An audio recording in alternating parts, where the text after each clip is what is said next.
Thank you. Good evening and thanks for coming. So the talk today, it's called The Doctor and the Saint. And I'm going to try and talk about a conflict between two men, and through that conflict to try and look at colonialism, imperialism, race and caste in a way that I think might complicate the way we usually understand it. The doctor is Dr. B.R. Ambedkar. I think perhaps a lot of you may not have heard of him.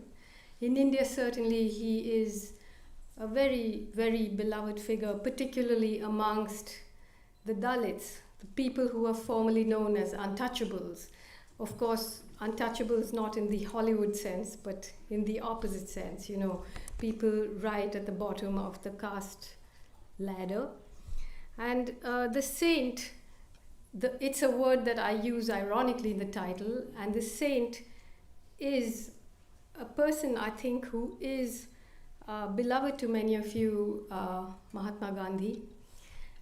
And sadly, some of the things that I will say today will, and I think should, call his greatness into question. And I know this is going to be distressing for many, and let me say it was distressing for me too, because I was also brought up, conditioned on this, what can I say, but misrepresentation of history, or even that is a polite word.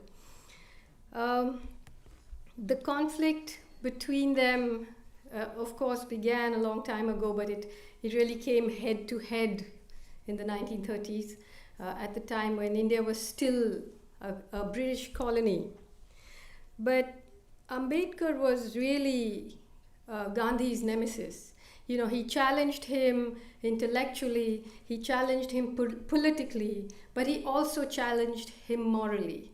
And the reason that he has been left out of the kind of master narrative of Indian history is because of this, and it's not that he's left out in the sense that he is somebody who obviously children learn about in school, but he was a man who left a complicated legacy. He was a revolutionary, he was a newspaper editor, he was a politician, and eventually he actually helped in the drafting of the Indian Constitution. But the way he is valorized in our history books or in our lives generally, not among the Dalit people but amongst the privileged castes and by the state and the establishment, is as the leader of the establishment, or the man who kind of wrote the Indian Constitution. He didn't write it, he was the chairman of the drafting committee, and he was very unhappy with the Constitution when it came out. But in some way they leave out the passion, the rage and the anger that drove Dr. Ambedkar, and this was a fight against caste. So the Annihilation of Caste actually is the text of a speech that he never delivered.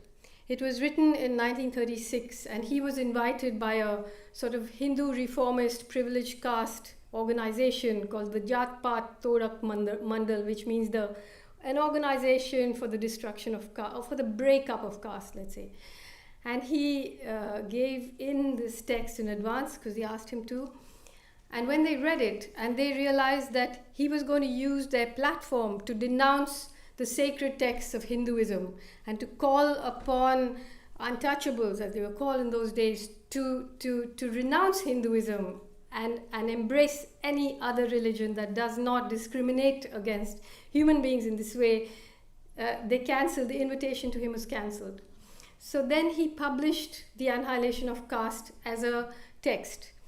And the man who we know as the greatest Hindu of all time, Mahatma Gandhi, responded, and Ambedkar responded to that response. And that is the main text of this book. Annihilation of Caste as a text has been available. It's a kind of underground legend, and yet very few people in the establishment read it because it isn't available. It is the Dalits who have kept it in print. But this is the first time that it's been extensively annotated so that you can see the reference that, many times he makes references to incidents which then people would have known about, but today people don't know what it's about. So it's an extensively annotated edition. And of course, my introduction to it is called The Doctor and the Saint. It's an almost book-length introduction. Of course, many have said, you should have published it as a separate book. If it had been published as a separate book in India, I'm pretty sure it would have been banned or disappeared in some way. So it was a bit of a Trojan horse operation. So now, before I get into the whole debate between these two streams of thought, I just want to read out a little bit for those of you who, caste is something that the outside world has felt nervous of engaging with because it's just associated with Gandhi and yoga and backpacks and mysticism and the Beatles and so on. So I want to explain to those of you who are not aware of what caste is. I'm just going to read out a little bit. Anthropologists will debate the origins of caste for years to come, but its organizing principles based on a hierarchical sliding scale of entitlements and duties, of purity and pollution, and in the ways in which they were and still are policed and enforced, are not all that hard to understand. The people at the top of the caste pyramid, the Brahmins, are considered pure and have plenty of entitlements. And those at the bottom are considered polluted and have few entitlements but plenty of duties. And the pollution-purity matrix is correlated to an elaborate system of caste-based ancestral occupation. So there isn't any single caste that is equal to another caste. It's a very clear hierarchy. However complicated it is, a very clear hierarchy.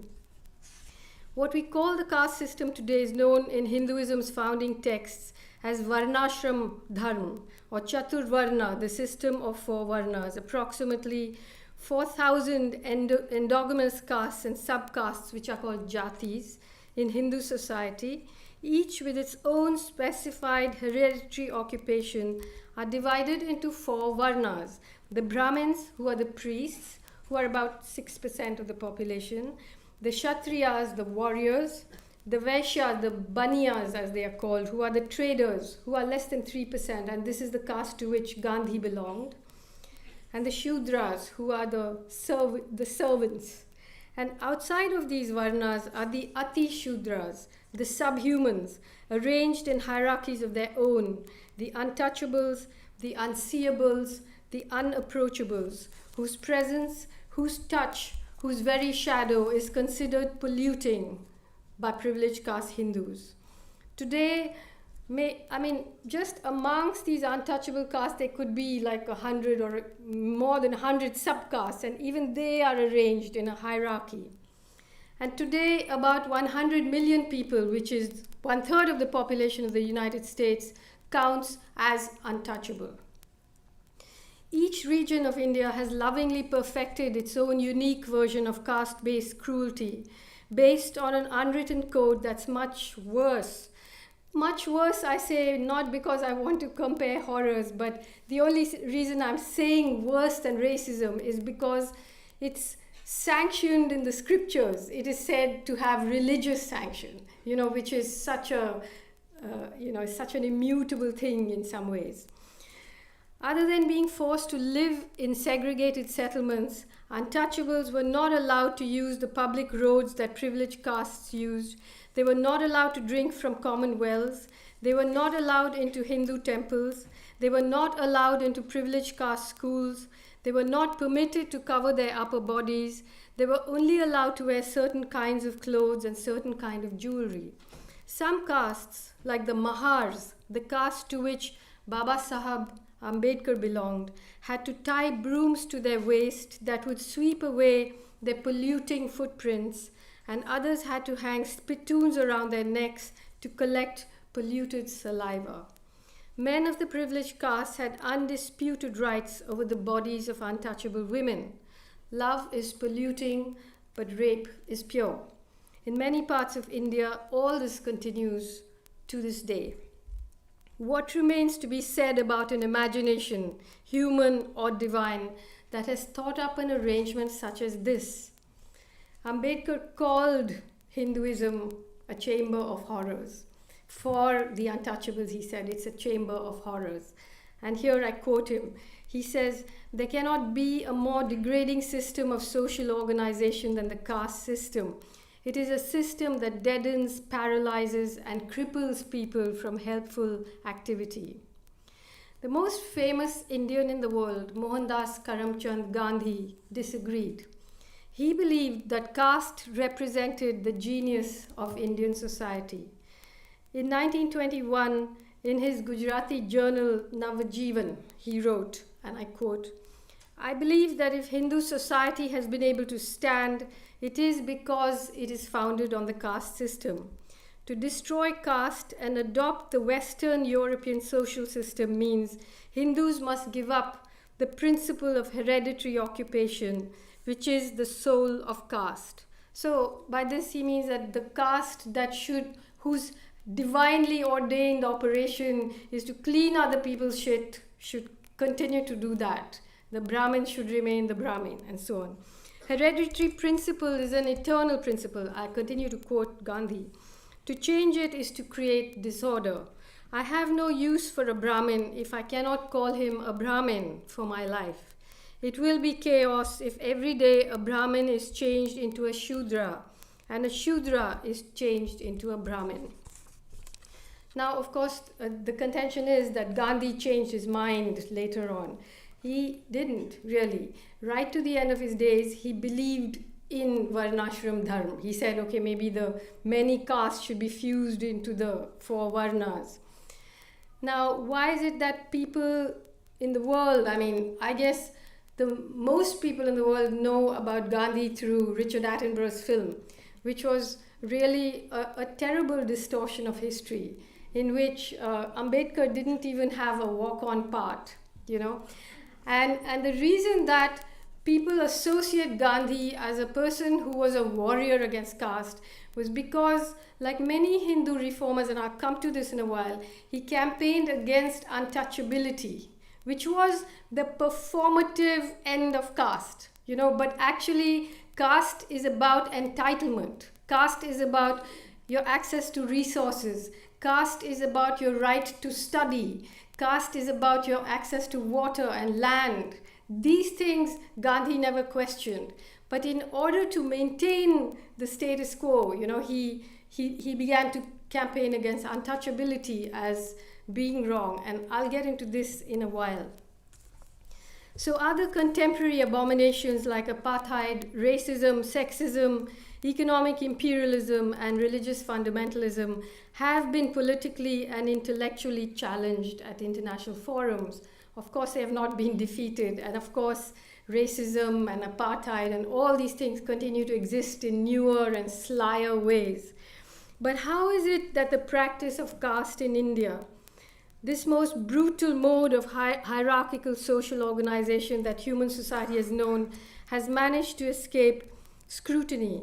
And how is it that one of its most ardent supporters has come to be seen as the saint of the modern world, a sort of modern-day Christ? Perhaps because caste is associated with mysticism and yoga and vegetarianism, and also because, unlike racism and apartheid, caste is not color-coded and isn't easy to see. So even today you have Indian intellectuals who support caste and say, this is the glue that holds Indian society together. Caste is not the same as race, but casteism and racism are both forms of discrimination that target people because of their descent. To support caste is very much like supporting racism or apartheid. Another reason that caste has passed underneath the radar of international scrutiny is because by force-fitting caste into a sort of reductive Marxist class analysis, many progressive Indian intellectuals, and there are many who are very, very well known, and for them, caste is just a footnote. It isn't addressed as the engine that drives Indian society.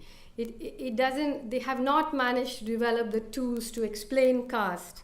And sometimes that erasure is a political act, that kind of what I call the project of unseeing. And sometimes it just comes from a place of such privilege that people just assume that it doesn't exist because they only exist amongst the elite and they haven't stumbled on caste, not even in the dark. So you can have books written about identity and justice and reason and not even mention caste, development, all of this. Now, I don't want to kind of, rain down statistics on your head, but I'll just give you a thumbnail sketch of how caste, global capital, people argue that global capital and this kind of free market loving democracy that India has broken down old networks and created new systems and hierarchies that have broken caste. But in fact, if you look at it, the opposite is true, that this new free market democracy has entrenched and modernized caste. I mean, I can tell you from every angle how that has happened. It's all in the book, but I'll just give you a brief example. For example, the whole world knew when the big protests happened in 2012 on the Delhi gang rape and murder. But you would be shouted down on an Indian television channel if you mentioned that same year, 1,500 Dalit women were raped by upper caste men, by privileged caste men. And that's just about 10% of what actually happens because these rapes are not recorded. In 2012, 651 Dalits were killed in caste murders. If you look at who owns land, I'd say 90% of Dalits are landless. The statistics are all there. If you look at almost any indicator of social justice, you see what's going on. But of course, academics and journalists and all of us, we do love NGOs. Everybody loves to study the poor. Very few like to study the rich. But if you look at what has happened in India recently, I mean, because of globalization, as we know, something like 800 million Indians live on less than $50 a day. And yet you have 100 people, just like in the United States, you have the 1%, 99% thing. But you look at that 1% and you see, if you look at who the billionaires in India are, they are almost all Baniyas who belong to that trader caste, Gandhi's caste. Their names are all down here. If you look at the corporations, they're all family owned, again owned by Baniyas. And these few corporations, they own mines, they own petrochemicals, they own electricity distribution, they own ports, they own special economic zones, they own water, dams, publishing houses, universities. The spectrum of what they own is incredible. And then they own, like, for example, Reliance, the biggest corporation in India. It owns 27 fully 24-hour news channels. So they own the media. They own all these businesses. There's this kind of full spectrum dominance.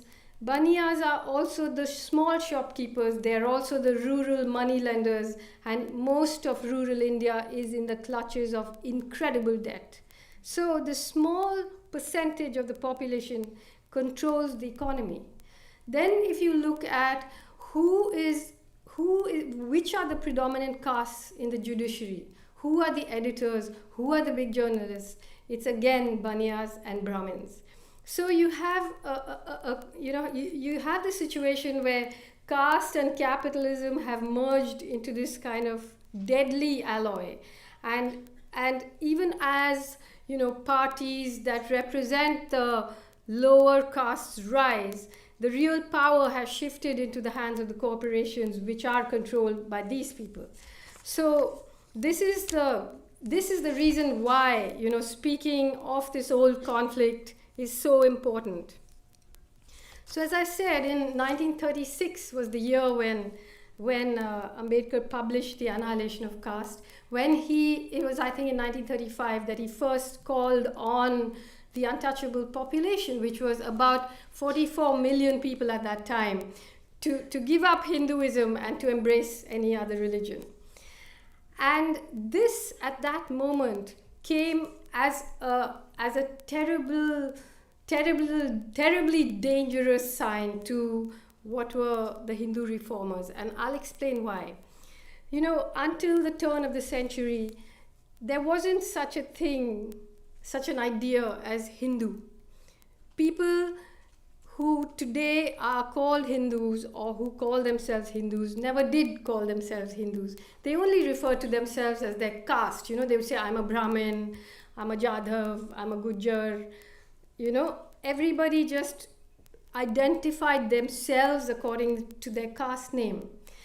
And earlier on, during the Mughal reign, millions of untouchables had converted to Islam, later to Christianity, and later to Sikhism to escape the scourge of caste. And nobody had a problem with that. But at the turn of the century, suddenly the politics of empire began to turn into the politics of the nation state. And suddenly, it was not enough to just ride your horse or your elephant into Delhi and take the throne and declare yourself the emperor. So with the nation state came the politics of representation. And here was a subcontinent where there were Sikhs and Christians and Jains and Buddhists and Brahmins and Vaishyas, people with so many religions, 3,000 languages. All of this was kind of now being synthetically homogenized into a nation state. And at that time, the politics of representation began. Who has the right to say, I represent everybody? Who represents the big farmers? Who represents the labor? Who represents the Sikhs? Who can say who represents whom? And at this point, suddenly the idea that 44 million people under the accounting head of Hindu might just move over onto another side created a tremendous anxiety. And this was when these sort of privileged caste Hindu reform organizations suddenly came into being, the Arya Samaj, the Brahmo Samaj, the Ramakrishna Mission, and they started proselytizing amongst untouchables, and they started speaking against untouchability but not against caste. So, because the whole thing was to bring this huge population into the Hindu fold, but to keep them in the servants' quarters. So you had this privileged caste reform movement, and you had an anti-caste movement to the tradition to which Ambedkar belonged, which started off with Buddhism. When Buddhism broke caste thousands of years ago. So Ambedkar came from a long line, and his contemporaries were, I won't get into it here, but people like Jyotiba Phule and Periyar and Ayodhya Das, who were speaking against caste. And Gandhi came from the tradition of people who were speaking against untouchability, trying to bring them into the big fold. So that is why he had this really strange, performative, theatrical approach to reform. So when I read the debate between Gandhi and Ambedkar in The Annihilation of Caste, I kind of started following this thread back of, these things that Gandhi was saying about caste, it just shocked me, and I've been brought up with the same kind of history textbooks about how he was in South Africa and he was thrown out of the train and he was so roused to, and he fought race. And I started following this thread back, saying, how could a man who was saying the things he was saying in 1936, in 1925, how did this man come to be called a Mahatma? Who called him a Mahatma? When was he called a Mahatma? And I find that he was first called a Mahatma in 1915, which was the year he came back after spending 20 years of political activism in South Africa. So then I thought, now what has he done in South Africa that made him a Mahatma there? And that became even more shocking than anything else, because Gandhi arrived in South Africa in 1894, and he arrived there as a lawyer, as a legal advisor to a rich Muslim businessman, Indian Muslim businessman. And at the time, Britain was kind of strengthening its imperial grip on Africa. They discovered diamonds and they had discovered all these minerals. And there were two kinds of Indians in South Africa at the time. There were the passenger Indians, who were the sort of privileged caste Indians who had gone to South Africa to trade, to run their businesses on the back of British imperialism. And then there were the indentured labor, the poor subordinated caste bonded laborers who had been brought to work the sugar plantations. So Gandhi's first political awakening, when he was on this train in this whites-only compartment and he was thrown out in Pietermaritzburg, was not because he believed in racial equality, but because, and he's written this, I would not presume to say any of this. All my research comes straight from the collected works of Mahatma Gandhi. Everything I say is quoted directly from his own writings. So he actually was outraged that passenger Indians should be treated on par with what he called the raw kafir. He only referred to Africans as kafirs or savages. And I'll read out what he said. But his first political victory was in 1894 when he lobbied and won a solution, what was known as the solution to the problem of the Durban post office, where he had the authorities open a third entrance for Indians so that they would not have to share the same entrance as Africans. So that was the first victory. Then he started the Natal Indian Congress, to which the membership fee was £3. Many years later, in the Bambata uprising, the Zulu uprising, they rose up against the British because of a £3 tax. So you can imagine how exclusive this Natal Indian Congress was. And then in 1899, Gandhi keeps writing about how he's looking forward to an imperial brotherhood with the British, and how the passenger Indians are of Indo-Aryan stock, the same Aryan stock as the British. And then in 1899, when the British go to war, in this savage war against the Boers, Gandhi volunteers and sides with them. Of course, they don't give him arms, so he is a stretcher bearer. And I think quite soon you will read a book called The Stretcher Bearer of Empire that's coming out, written by a South African academic. So he joins the British in the Boer War. Then in 1906, he joins, let me just read you what Gandhi said about Indian bonded labor. He says, whether they are Hindus or Mohammedans, they are absolutely without any moral or religious instruction worthy of the name. They have not learned enough to educate themselves without any outside help. Placed thus, they are apt to yield to the slightest temptation to tell a lie, and after some time, lying with them becomes a habit and a disease.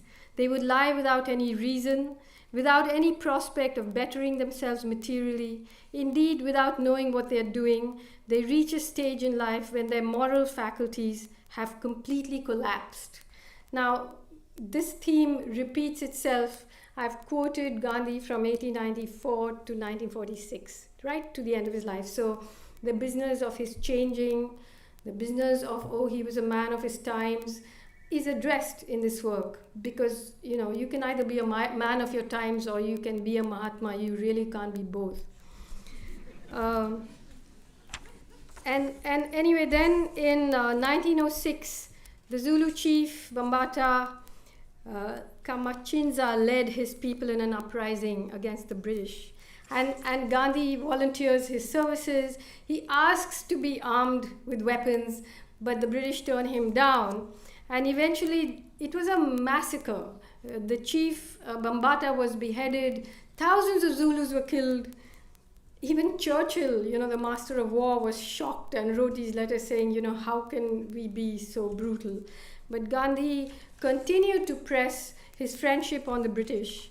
And then in 1906, the British, despite these offers of friendship, passed an act which disallowed the passenger Indians from going into the Transvaal to compete with British businessmen.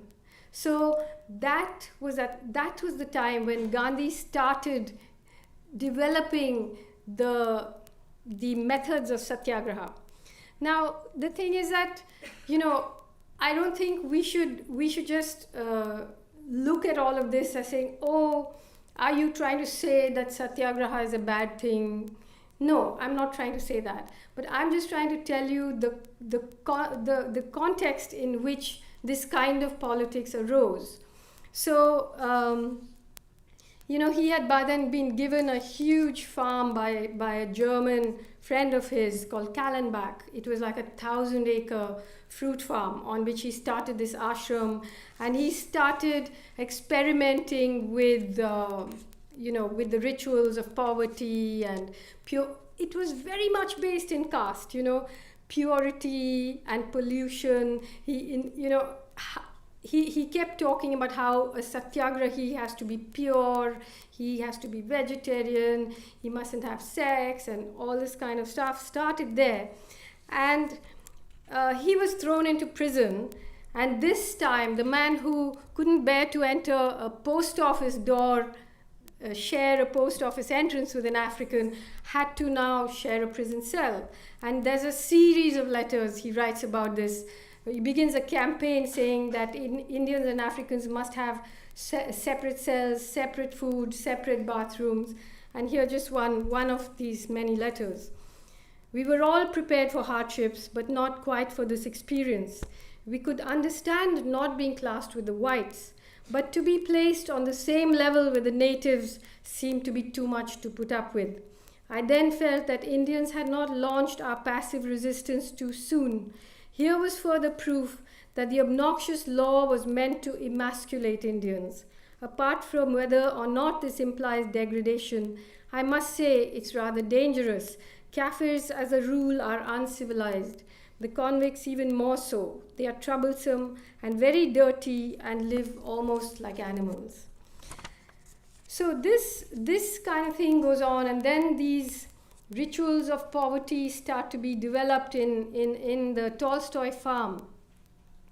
And the question is, when you're enacting poverty, there is, according to me, poverty is not just about having no money, right? Poverty is about having no power. And here was a person who was accumulating power, but performing the rituals of poverty. So while Gandhi was taking off his suit and putting on the loincloth, Ambedkar, a man who was born in an untouchable family, who was not allowed to wear clothes, was putting on a suit. Which was the more radical act, is a question we have to ask ourselves. But it was only in 1913, which was his last year in South Africa, that Gandhi actually stepped out from this privileged, agitation. You're performing the rituals of poverty, you're developing satyagraha. What are you fighting for? Not for the indentured worker, not for the colonized African, not for higher wages, not for justice, but for the right of the Indian businessman to expand his business into the Transvaal. It's a real irony. And it's only in 1913, his last year in South Africa, that actually Gandhi stepped out to join the workers' strikes, the coal workers' strikes, the Indian indentured labor strike. But very quickly, he signs a deal with Jan Smuts and leaves South Africa that very year. The Year of Blood, South African Year of Blood, it was called. And it is around that time that Gandhi's sort of semi-commissioned biographies begin to be written. And all of them are written by Christian missionaries. All of them start calling him the living Christ, the savior of the poor, and so on, when actually it was just the opposite, So you all remember Reverend Charlie Andrews from the Attenborough film. He came to South Africa and fell on his knees and said that Gandhi was the living avatar of Christ.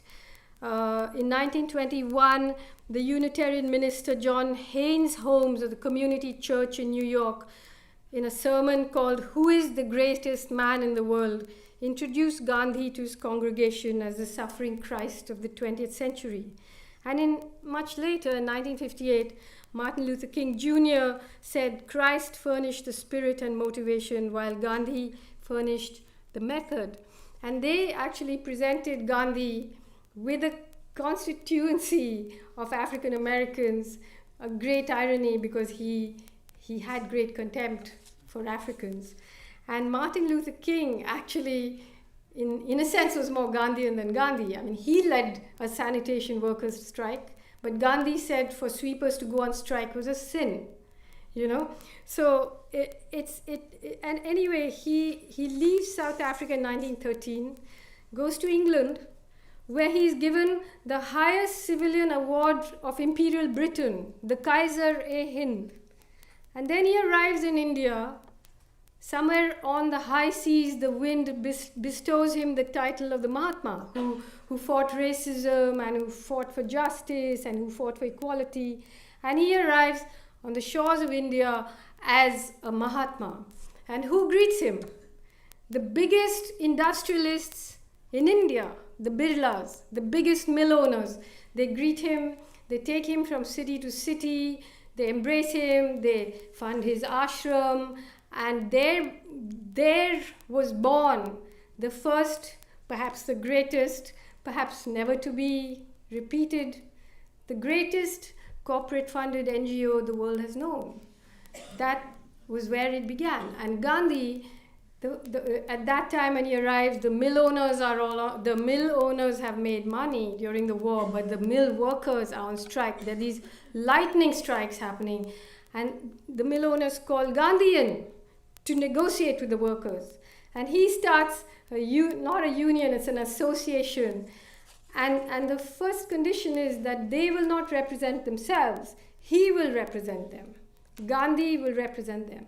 And this is the man who Ambedkar, who at the time Gandhi was coming to India, Ambedkar was actually leaving for Columbia. He studied in Columbia.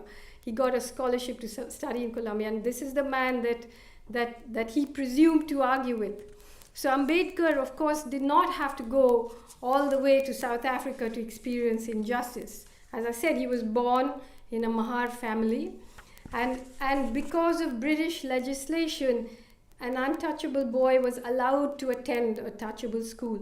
But this man, this greatest, I think one of the greatest Indian intellectuals, was made to sit on a gunny sack in the corner of the classroom so that he would not pollute the other privileged caste children.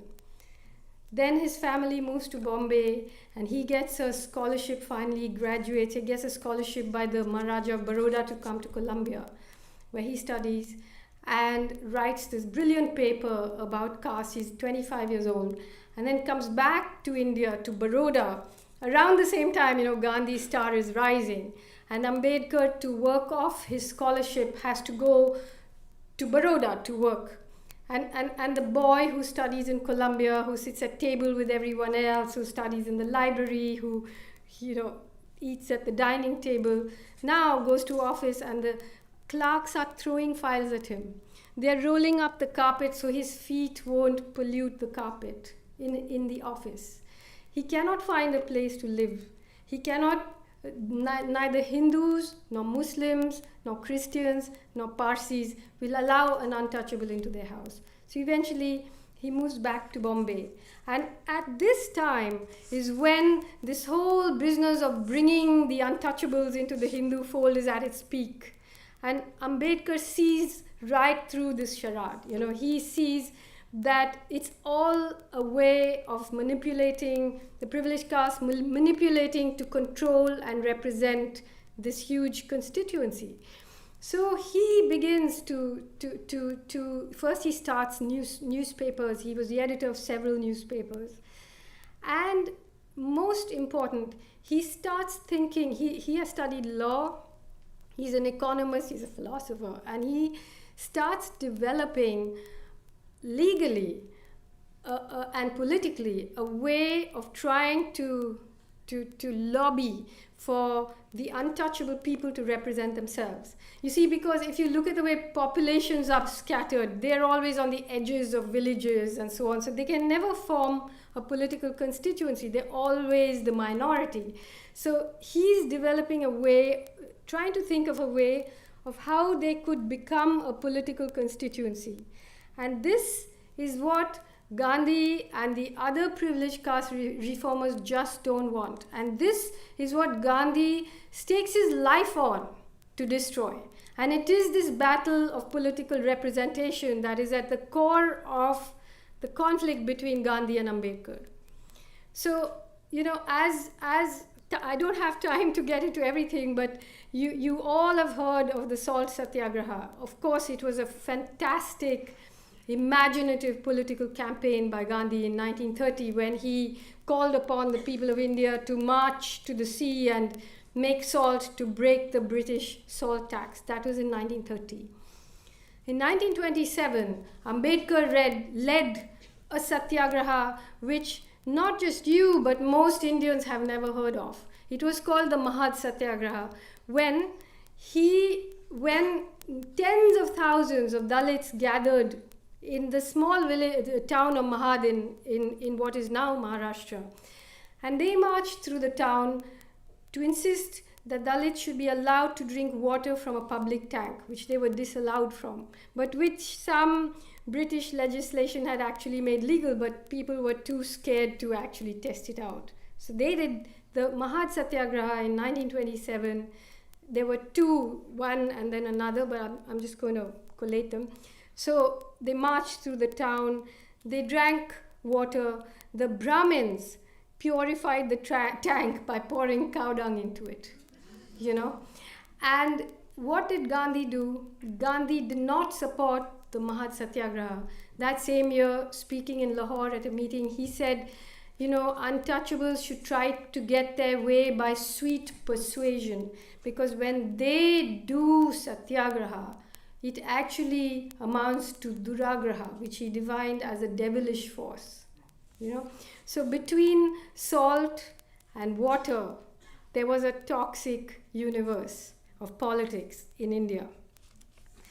Now, in 1930 was the first roundtable conference where the British government called this conference in order to kind of devise a constitution for home rule. So you had Muslim representatives, Sikh representatives, Christian representatives, and for the first time, the untouchables, represented by Dr. Ambedkar, went to London. The Congress Party, which was a party really run by privileged caste Hindus, Brahmins and Banyas, they were boycotting it because that was the time of the salt satyagraha. And that was when Ambedkar developed this really brilliant proposal for the double vote. You know, so he said that untouchable people should be allowed to vote for their own representative, and then they should be given another vote to vote for a general representative for a period of 10 years until they can develop themselves into a constituency. And the British and everyone else there accepted that. But, of course, the roundtable conference ended. And then there was a second roundtable conference in 1931, when Gandhi was nominated by the Congress to go and represent them. And it was at that conference that Ambedkar and Gandhi had their first confrontation. And before the official confrontation, Gandhi met Ambedkar, and he just looked at this really erudite, sharp young man and assumed he was a Brahmin, and a self-hating Brahmin. And he said he questioned him about Ambedkar's already vociferous critique of the Congress party, which, according to Gandhi, amounted to a critique of the homeland. And there's this poignant moment when Ambedkar looked at him and said, "Gandhiji, I have no homeland. No untouchable worth his name would think of this as his homeland." And then at the conference, which went on for several weeks, this confrontation began, where Gandhi said, "I, in myself, in my own person, represent India's 44 million untouchables." And he refused to acknowledge that Ambedkar could have a voice or could ask for this separate constituency. He was all right. Gandhi agreed about the Muslims, Christians, Sikhs, that was okay, but no, the untouchables will not have a separate constituency. He said, "I would rather Hinduism died than untouchability survived," which was again fancy footwork. I want to read to you a part about caste and entitlement, which I think will have a resonance here. See, because what was the caste system? How was caste maintained? How can a system of such immutable hierarchy be maintained? How do landlords force laborers generation after generation to toil night and day on subsistence wages? Why would an untouchable laborer who is not allowed to even dream of being a landowner one day put his or her life at the landlord's disposal to plow the land, to sow seed and harvest crop, if it were not out of the sheer terror of the punishment that awaits the wayward? How were African slaves forced to work on American cotton fields? By being lynched and hung from trees for others to see and be afraid. Why are the murders of insubordinate Dalits even today never simply murders but ritual slaughter? Why are they always burnt alive, raped, dismembered, and paraded naked? Because casteism, like racism, and this is true of racism today in America, it can only be maintained with the continuous threat of and the regular application of egregious violence. So the question is, what does it mean for a doctrine of nonviolence to be founded on a base of egregious violence? What kind of nonviolence is that, is the question. And at the roundtable conference, Gandhi just said, you cannot represent yourself. And then he threatened them. He said, "Look, I will give up my life for this, but this can't happen." And he just took the boat back to India.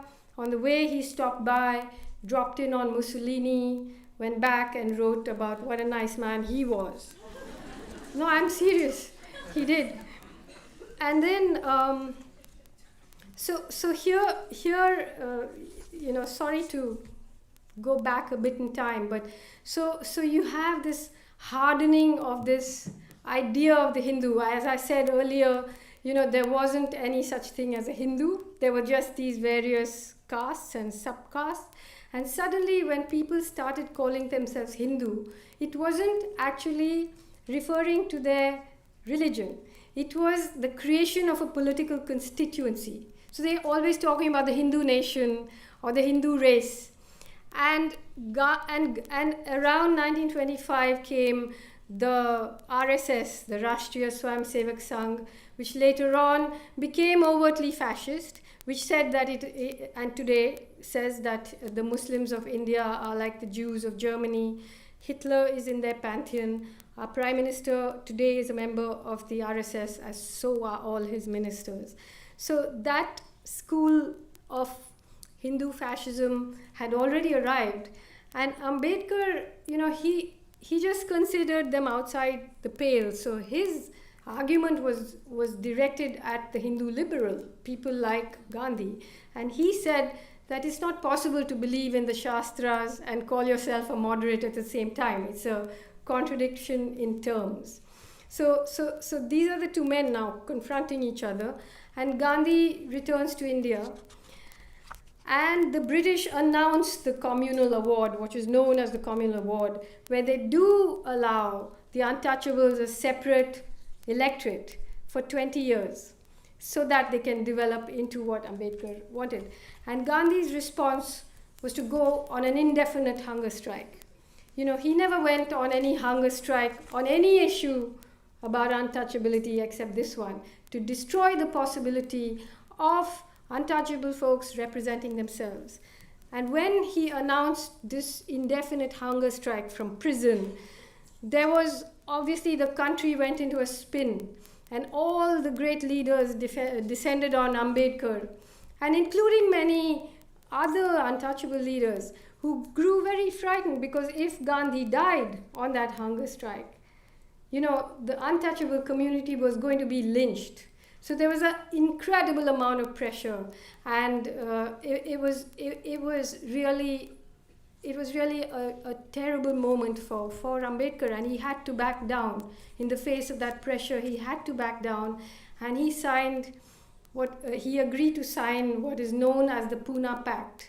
Of course, in the Round Table Conference, Gandhi refused to admit that he was a leader of the untouchables, but in the Pune Pact, he said Ambedkar will sign as the representative of the untouchables.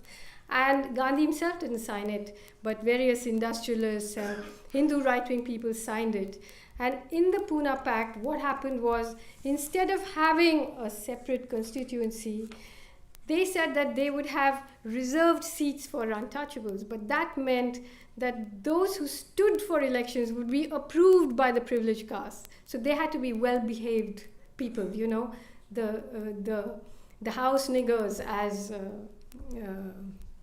Malcolm X would have called them.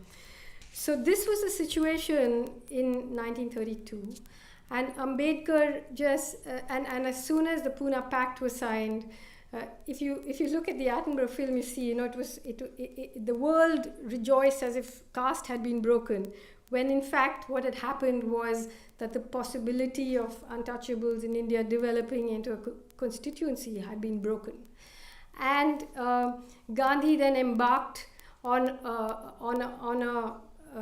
various sort of reformist measures, because, you know, what he did and what many of the reformers did was to reduce the whole question of entitlement and caste to the issue of untouchability. Then Gandhi reduced it further to the issue of bhangis. Bhangis is what he used to call scavengers, and they are called Valmikis today. And Gandhi just used them as a sort of show window on which he just performed his amazing acts of, missionary goodness. And in 1936, when Ambedkar wrote The Annihilation of Caste, which I hope you will all read, it's a really brilliant, erudite document. Gandhi wrote an essay which I have to read to you. It'll take me 2 minutes. It was called The Ideal Bhangi. And he says, the Brahmin's duty is to look after the sanitation of the soul. The Bhangi is that of the body of society. And yet our woe-begone Indian society has branded the Bhangi as a social pariah and set him down at the bottom of the scale. If only we had given him due recognition, if we only had given due recognition to the status of the Bhangi as equal to the Brahmin, our villages would have looked a picture of cleanliness and order. I therefore make bold to state, without any manner of hesitation or doubt, that not till the invidious distinction between Brahmin and Bhangi is removed will our society enjoy health and prosperity. Then he goes on to outline the educational requirements and practical skills and etiquette of an ideal Bhangi. What qualities, I quote, what qualities therefore should such an honored servant of society exemplify in his person? In my opinion, an ideal Bhangi should have a thorough knowledge of the principles of sanitation. He should know how a right kind of latrine is constructed and the correct way of cleaning it. He should know how to overcome and destroy the odor of excreta and various disinfectants to render them innocuous. He should likewise know the process of converting urine and night soil into manure. But that's not all. My ideal Bhangi would know the quality of night soil and urine and would keep a close watch on those and give timely warning to the individual concerned. Now, an ancient text called the Manusmriti says, that Shudras should not amass wealth. So Gandhi in his ideal Bhangi says, but such an ideal Bhangi, while deriving his livelihood from his occupation, would approach it only as a sacred duty and would not dream of amassing wealth out of it. Now, 70 years later, in his book Karma Yogi, Narendra Modi, the new Prime Minister of India, proved he was a diligent disciple of the Mahatma. All Modi's pronouncements were, when he was the Chief Minister of Gujarat, were delivered from the Mahatma Mandir. And, while the left often thinks of Gandhi as a bulwark between the right, Hindu right, and moderation, actually, particularly on the issue of caste, Gandhi was the Hindu right. So here is Narendra Modi on Valmikis or scavengers. As you know, after a rock concert in Madison Square Garden, he came out and spoke about global hygiene like all good fascists.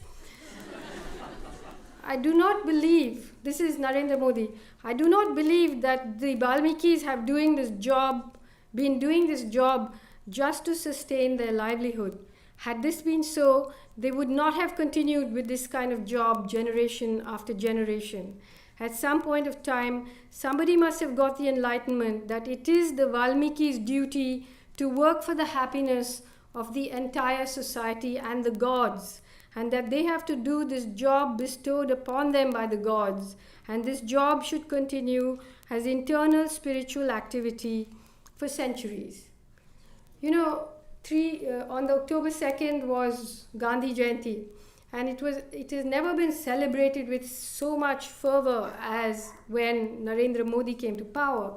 And he told all government officers who normally get a holiday on that day that they must go to work and clean their toilets. The subtext is just clean your toilet once a year and let someone else do it for you the rest of the time. And then he went to the Bhangis, of course, the Valmikis as they're called, they also live in a segregated settlement in every city. They are not allowed to live, with other people. But Modi said that now he was going to be an ideal Bhangi and he was going to go and clean the streets. And I've forgotten to get you the newspaper clipping, but what happened was, first, the Valmikis were made to clean the streets and to just leave a few leaves there for Modi to clean. Then they were locked into their colony while Modi came and in his spotless white clothes and cleaned those leaves and drove away. So this is, the performance of fascism, really. Anyway, so after the Round Table Conference, Gandhi then began working in what is called the Temple Entry movement. He was trying to bring the untouchable community closer and closer to Hinduism, while Ambedkar was struggling against this.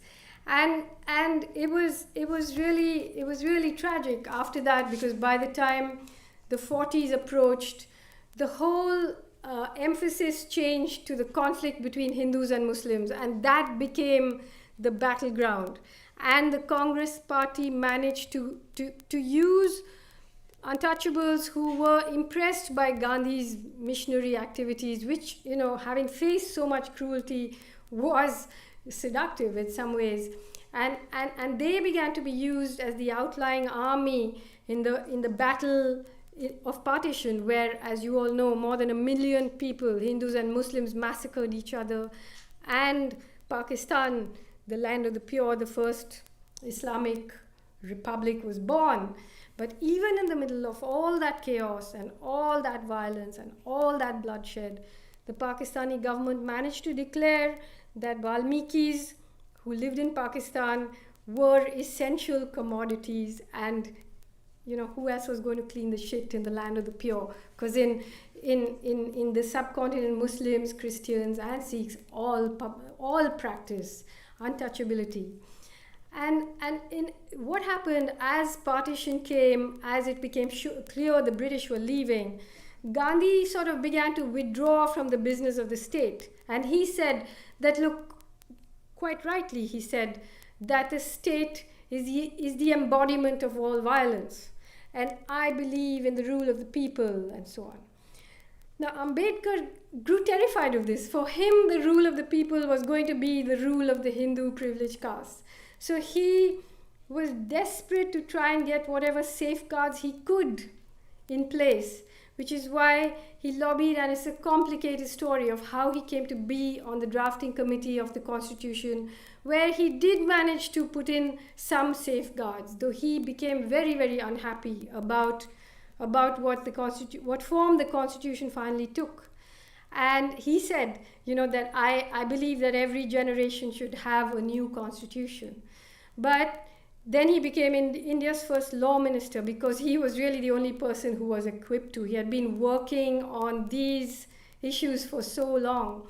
And as the first law minister, he said, he believed that caste was controlled through women. And he tried to change the Hindu code bill to bring in laws on divorce, to give women rights to inheritance. The parliament was surrounded by right-wing Hindus, sadhus. He finally resigned in disgust.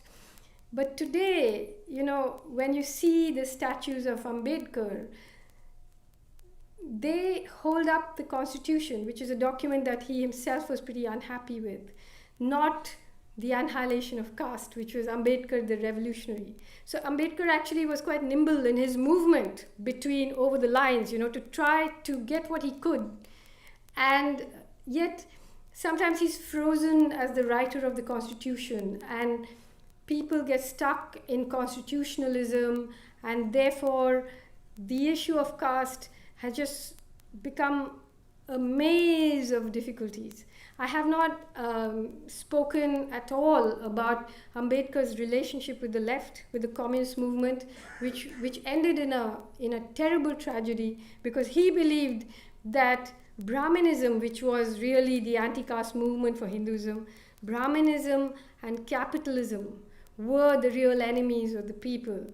But communists in India, people of the book, therefore people of the privileged caste, simply could not understand what it meant to be an untouchable or a lower caste. And all the leaders, even today, of the communist movement are predominantly of the privileged castes.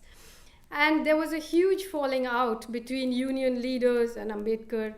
And he says in the Annihilation of Caste that caste is not just a division of labor, but a division of laborers. So eventually, watching the way Gandhi managed to manipulate untouchable people, get them back into the Hindu fold, Ambedkar realized, he was a man who believed in rationalism, in Western liberalism. I haven't spoken at all about, the way Gandhi's suspicion and prophetic understanding, I'd say, of the seed of cataclysm in modern capitalism made him romanticize this very brutal past.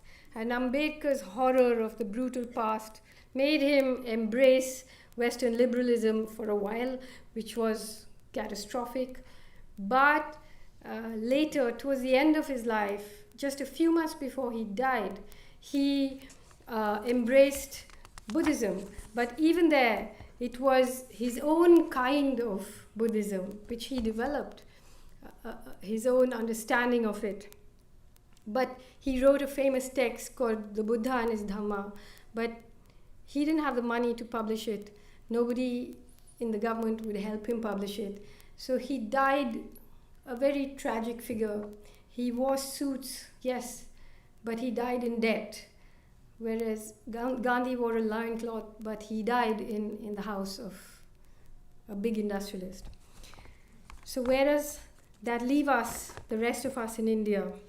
Though they call the age we are living through the Kali Yuga, the dark age, where caste has supposed to have been ended, meaning for them it's the dark age when caste ends. Varnashram dharma actually reigns unchallenged. The Brahmin largely continues to control knowledge. The Baniya dominates the economy, big and small. The Kshatriyas have seen better days, but are still for the most part rural landowners. The Shudras live in the basement of the big house and keep intruders at bay. The indigenous people, who I haven't even spoken about because I've written so much about them in my past work, are fighting for their very survival. And the Dalits, well, we've been through all that. There has not been a day in India since 1947, not a single day in India, when the Indian army has not been deployed within its own borders against, quote unquote, its own people. And if you look at where that army has been deployed, Manipur, Nagaland, Assam, Mizoram, Kashmir, Junagadh, Hyderabad, Goa, Punjab, and now shortly against the poorest people, the indigenous people in central India, you see that the enemy has always been tribals, Christians, Sikhs, Muslims, Dalits. In its DNA, it continues to be an upper caste state, a privileged caste state at war and controlling the others. So can caste be annihilated? Well, not unless we show the courage to rearrange the stars in our firmament, not unless those who call themselves revolutionary develop a radical critique of the caste system, and not unless those who understand caste sharpen their critique of capitalism, and not unless we read Baba Saheb Ambedkar, if not inside our classrooms, then outside them, and until then we will remain what he called the sick men and women of Hindustan who seem to have no desire to get well. Thank you.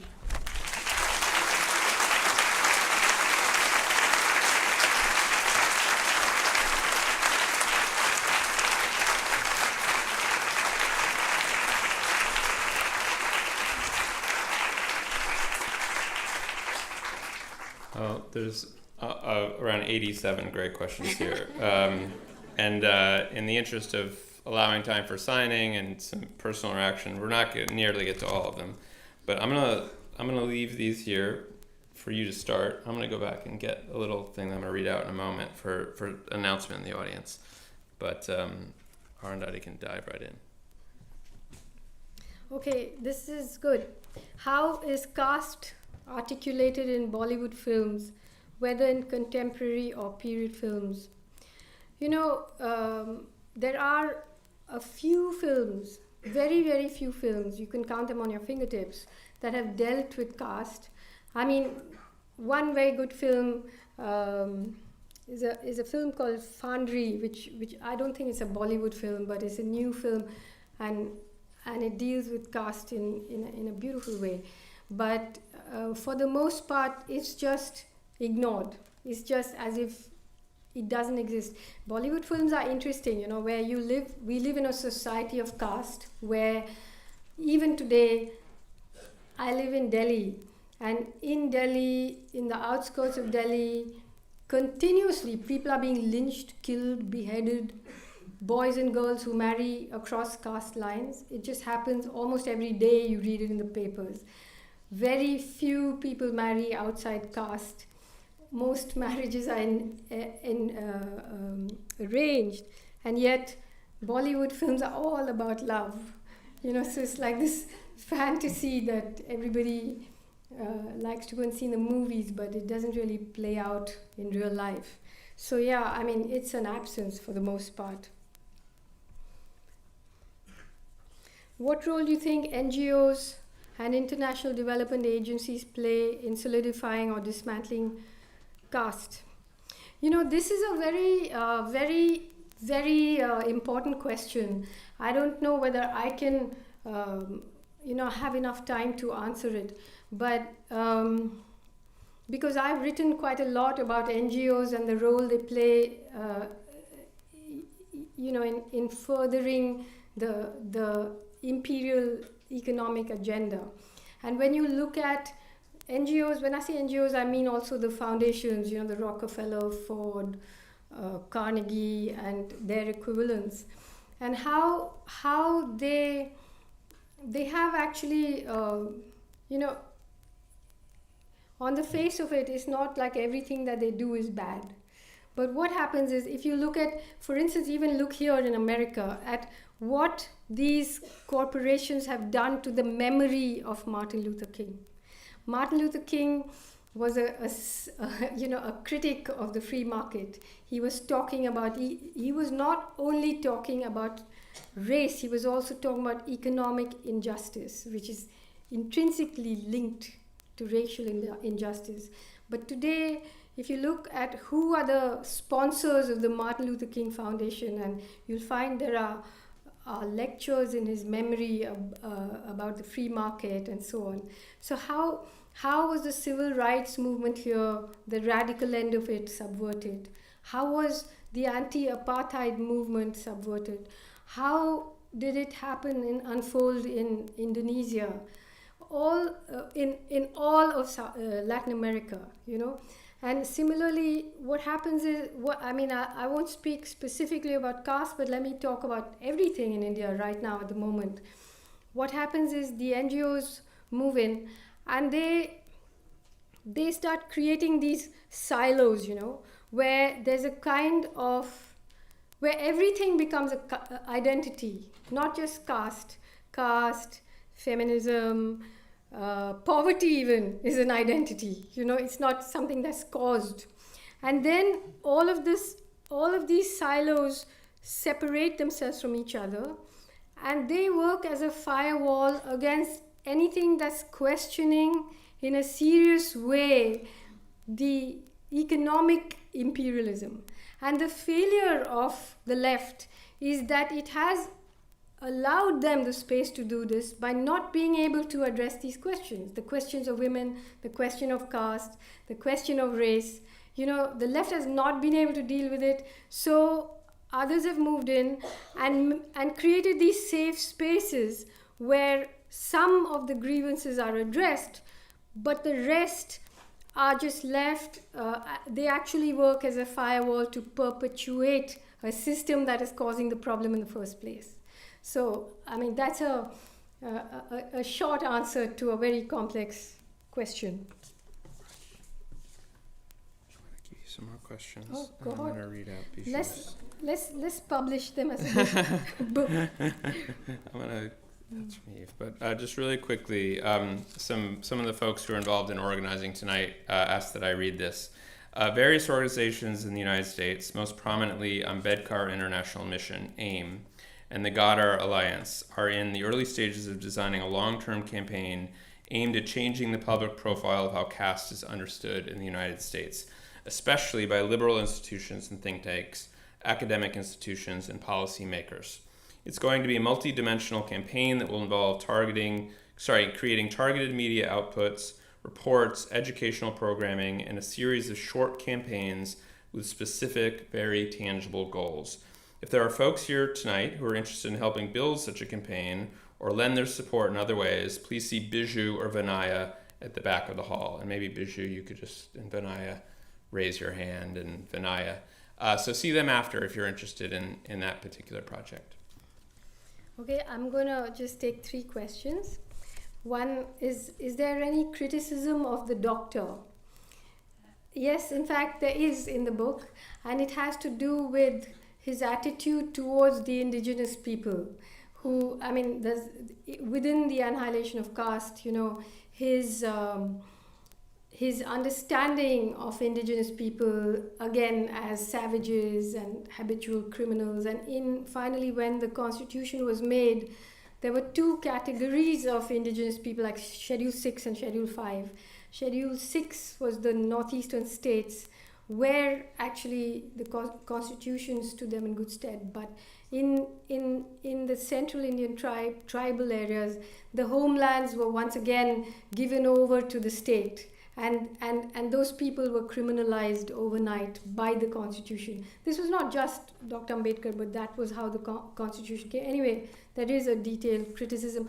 I have to say that, this book is not a hagiography of one and a demonization of the other. It's just that I was pushing against what people normally think, so I might have made it sound that way, but you'll see when you read it. How was your book received in India? What were the impacts, debates, and rejection? Well, obviously, it was received in very complicated ways in India because, it is a subject that is extremely, extremely, extremely sensitive. There were some people who said, no non-Dalit has a right to write an introduction to Dr. Ambedkar's work. There were people who were annoyed that I had written so much about Gandhi. I can understand that, but it's just that I felt that he had made such a smoke screen that until you deconstructed him, you couldn't see the clarity of Annihilation of Caste. And as I said, if the book was published separately, it would have been banned. So it was a strategic thing. I mean, obviously there's no perfect text and so on. Then recently I spoke in my home state of Kerala at the Ayyankali Memorial Lecture. Ayyankali was again an untouchable in Kerala, Pulaya, amazing man who really led the first agricultural workers' strike before the Russian Revolution and so on.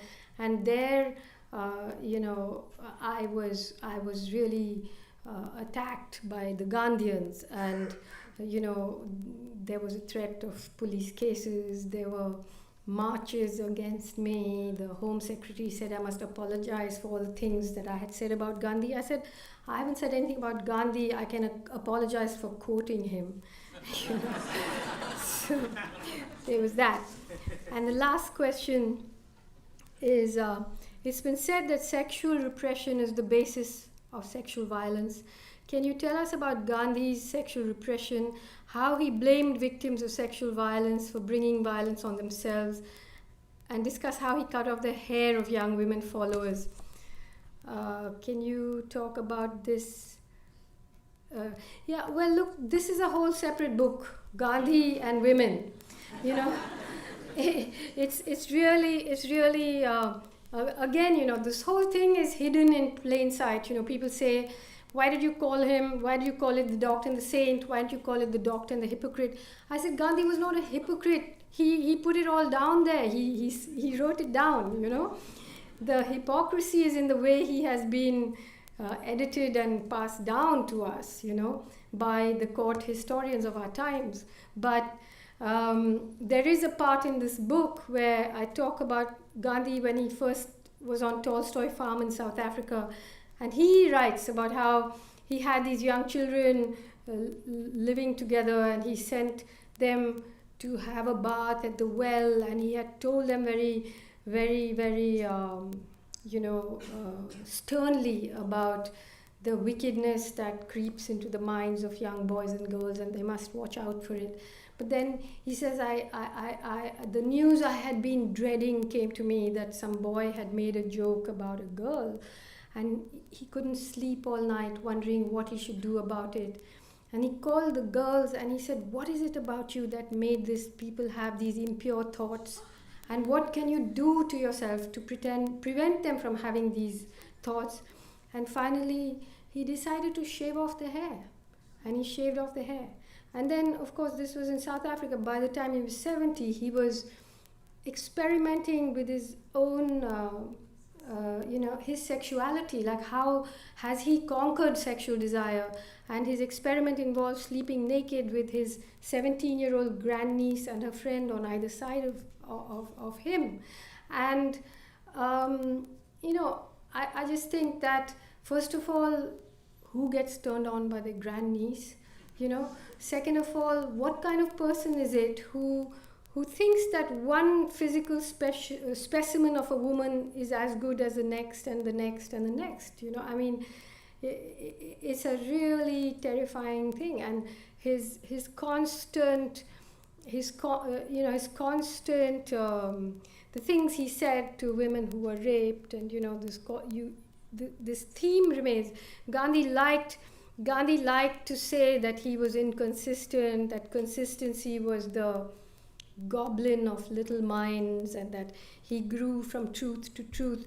But truly, the fact is that he was remarkably consistent. If you look at his views on Africans, on workers, on women, and on the subordinate castes, I mean, even right up to 1946, there's a conversation in this book I have reproduced where he's talking to a American missionary and trying to say that it's not right of him to try and convert Dalits to Christianity.